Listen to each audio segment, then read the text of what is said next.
ever-changing landscape that is influencer marketing. How do you make sure that your content stays relevant and how to work with these influencers of 2023? It's crazy to think that globally, the influencer marketing industry is a $16 billion industry. The shift of viewers watching a commercial and wanting to purchase a product has changed from that to they trust social media influencers that they follow to purchase a product. The crazy thing is that the younger generations are turning to social media platforms to make their buying decisions. Depending on the platform, it's between a 20 to 60% of the users of that platform rely on that platform to make buying decisions. So gone are the days that brands are only focused on a TV commercial or a print ad.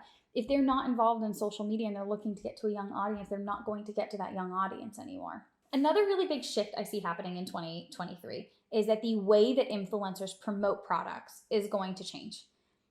Gone are the days of, hey, I like this dog food and that dog food. The audience recognizes that you're kind of a sellout, that you're going to do it for whichever, company comes along. It has to be something that you believe in, or it comes across that you believe in them and that it's very organic, or the campaign is going to fail. And, the audience has become more intelligent around recognizing the ads and they scroll right past them now. It comes across as more sellouty, where you want to have your brand be more of an organic place. I do see the shift over to more organic partnerships of products that you actually use with your pet, so you don't appear that way to the audience that you have and lose some of that audience that you have in exchange for a couple $100 or a few $1,000.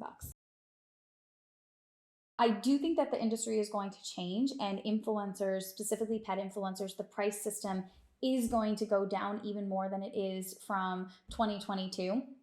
We've seen an increase in the want and usage of micro-influencers at Pets on Q and nano-influencers, ones that are on the rise with high engagement rates. We also have had a big shift from photo and video content to primarily photo content, and from Instagram also over to TikTok.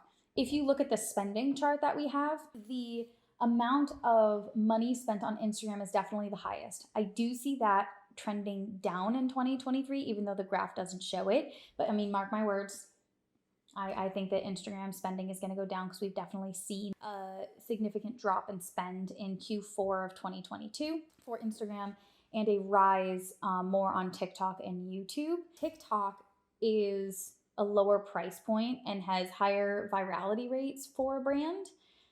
We'll see what happens with TikTok in the next few months, but if nothing does happen, I would say that would be definitely the next competitor to Instagram, because the price point is more competitive for brands to hire. Video content and organic content are going to be on the rise.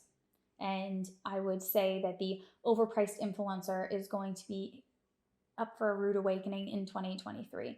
Brands are definitely becoming more savvy to the valuation of those influencers as well. And we've definitely seen a huge trend shift that way. At Pets on Q, we've worked with thousands of pet influencers on campaigns over the past 10 years. We have our own and have started the valuation system for pet influencers, which is around 30% less than human influencers. We've been on top of or ahead of a lot of the trends that are happening. And I think in 2023, you'll definitely recognize, if you are on our network, a huge trend that we as a company are making in 2023 because of a lot of changes and because of the economy and what's just happening overall. If you're an influencer or brand and you run the social media for your page or brand, you know that the algorithms on these social media platforms change constantly.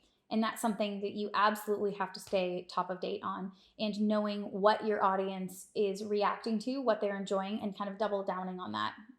Looking at your analytics, seeing what posts perform, why do those posts perform well, what time they went up, the date that they went up, if that's something, a significant indicator as to why that video performed better over another one. These are just things that you should probably track if you're looking to grow your audience. If you want to learn more about influencer marketing, specifically pet influencer or animal talent marketing, please subscribe and let us know if you have any questions. This is part of our goal of 2023, is to be promoting more videos and answering your questions and helping you out where we can. And I hope you guys have a great, successful year and you work with as many animals as you want. And if you are looking for the best animal talent of the industry, please go to petsonq.com. We are linked below if you're looking to join our roster or book one of our animals.